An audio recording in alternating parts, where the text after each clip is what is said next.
इसी प्रकार प्रश्नावली 3 का अगला सवाल जिसे हम सॉल्व करेंगे वो है क्वेश्चन नंबर 9, यानी क्वेश्चन नंबर 9 को हम इस वीडियो में सॉल्व करेंगे।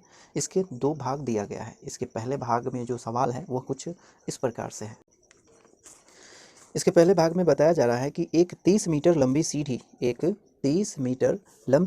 15 मीटर ऊंची दीवार के सहारे इस तरह खड़ी है कि उसका ऊपरी सिरा दीवार के शीर्ष को स्पर्श कर रहा है।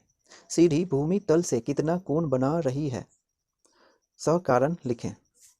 अर्थात यहाँ पर एक दीवार की बात की जा रही है जिसकी ऊंचाई जो है 15 मीटर है और एक सीढ़ी की बात की जा रही है जिसकी लंबाई है 30 मीटर।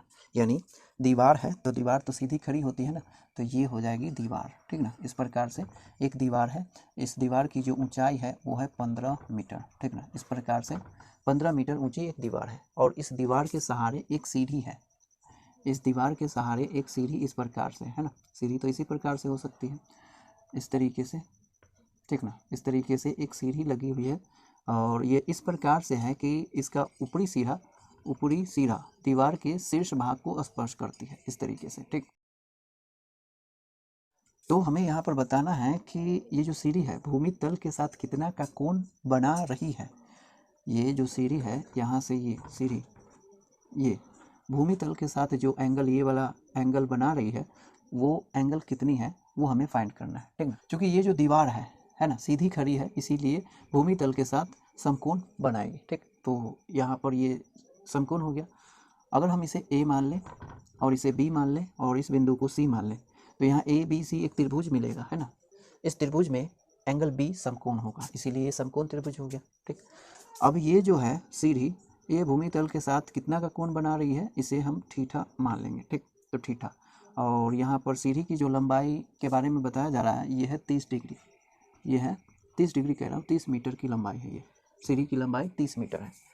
तो ये दीवार की ऊंचाई और सीढ़ी की लंबाई को रिलेट करते हुए इसे सॉल्व करना है। हमें यहाँ पर थीटा फाइंड करना है। तो इस थीटा के रिस्पेक्ट में ये क्या है, ये है लंब और ये कर्ण है ना, ये हो गई कर्ण। तो यहाँ कर्ण और लंब को रिलेट करते हुए थीटा को फाइंड करना है, ठीक। तो यहाँ पर हमें मान लेना है कि सीढ़ी भूमि तल के साथ थीटा का कोण बना रही है, ठीक ना। लिखेंगे, ये क्वेश्चन नंबर 9 का पहला भाग हो गया, ठीक। माना सीढ़ी क्या चीज़, समतल भूमि के साथ थीटा कोण बनाती है, ठीक ना। तो इस त्रिभुज में ABC त्रिभुज में लिखेंगे, त्रिभुज ABC में ये लंब और कर्ण को रिलेट करते हुए चलना है। तो लंब बटे कर्ण लिख सकते हैं। त्रिभुज ABC में लंब बटे कर्ण, है ना। लंब कितना है यहाँ पर AB और कर्ण क्या है AC। बराबर में हम क्या लिख सकते हैं, लंब बटे कर्ण जो होता है वो साइन थीटा के द्वारा डिनोट किया जा सकता है, इसीलिए लिखेंगे साइन ऑफ थीटा। यहाँ पर लंब कितनी है, लंब है 15 मीटर और कर्ण है 30 मीटर, 30 मीटर है, लिखेंगे मीटर, बराबर में साइन ऑफ थीटा। तो ये मीटर से मीटर कैंसिल, 15 एकम 15, 15 दूना 30, तो क्या प्राप्त हुआ 1/2 यानी 1/2 साइन थीटा, है ना। अर्थात साइन थीटा बराबर 1/2। और जब साइन थीटा बराबर 1/2 है तो थीटा के किस वैल्यू पर साइन का वैल्यू 1/2 होता है। यहाँ पर देखिए साइन थीटा बराबर 1/2, तो ये कितना पर, साइन 30 डिग्री पर ही 1/2 प्राप्त होता है, इसीलिए लिखेंगे अतः थीटा बराबर यहाँ पर 30 डिग्री हो जाएगा, ठीक ना। थीटा बराबर 30 डिग्री। तो सीढ़ी भूमि तल के साथ कितने का कोण बना रही है, ये थीटा यानी 30 डिग्री का, इसीलिए आंसर कितना हो गया 30 डिग्री, ठीक ना। तो आप इतना नोट करें। इसी प्रकार से अब क्वेश्चन नंबर 9 के दूसरे भाग में लिखा है, एक ऊर्ध्वाधर स्तंभ 2√3 मीटर ऊंचा है तथा उसकी परछाई की लंबाई 2 मीटर है।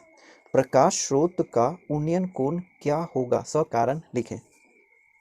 अर्थात यहाँ पर एक स्तंभ की बात की जा रही है। ये स्तंभ कुछ इस प्रकार से, ठीक ना।